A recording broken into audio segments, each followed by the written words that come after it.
Well, finally, after 45 years, you know, we go back to two originals, which I think is great with the Packers and the Steelers, and to me that's one of the more compelling stories, is that it's Packers and Steelers. Packers for so long, much more so than the Steelers winning, you know, Lambeau Field, Curly Lambeau. Steelers, for golly, I came in the league in what, 33, and hadn't done anything till I got there in like 72.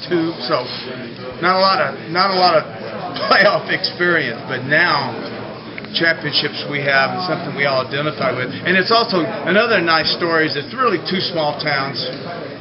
Certainly Green Bay is a small town, but the storied franchise, and there's so many Hall of Famers out of these two franchises. I would still say, even though we have more Super Bowls than Green Bay, that it's still, there's much more around the Packers than the Steelers, because it goes back. The strength of the NFL, it really goes back to the Green Bay Packers, you know, more so than the Steelers. And because of that history, you got two huge fan bases. Great fan base, exactly. They're playing here in Cowboy Stadium, the self-proclaimed America's team. So, Packers, Cowboys, Steelers, who actually is America's team?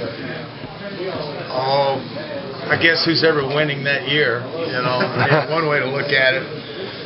It's always going to be Dallas. That's the fun thing. You would never want Dallas not to be America's team, because that just gives everybody a reason to hate them. So, you know, I know when I find that, you know, when they coined that. Who did that anyway? I don't remember who did that. America's team.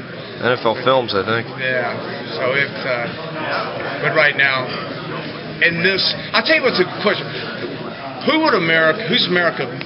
If you poll America, 300 million fans, and ask them who's America's team today between Green Bay and the Pittsburgh Steelers, I would say because of the media and young people with their phones and iPads and Facebooks and YouTube, that they would probably say Pittsburgh, because it's more fresh. It's since the 70s that we've been winning, and Green Bay has kind of been scattered out, you know, with Favre being the last one to win the Super Bowl.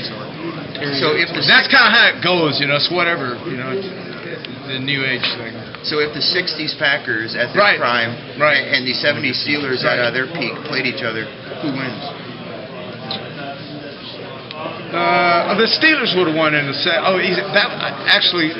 You know, if you could hop in a time machine. Yeah, no, the Steelers would have won that game. Now, the 70s would have been hard. The 70s could have played with the early 80s, for sure, but the teams now are the last decade. Ooh, that would be a tough one. They're so much bigger, so much, certainly, overall team speed's much greater. It'd be interesting to match it up, though. We were more of a moving offensive line, small. I would like that opportunity, plus traps. Hell, maybe we would have won. You know, we'd have wore them out. With our speed, running, using our linemen the way we did. We couldn't have powered it all. We would have had to do the influence running, which is what we were. We were a trapping team. We were influence. You know, but we could throw.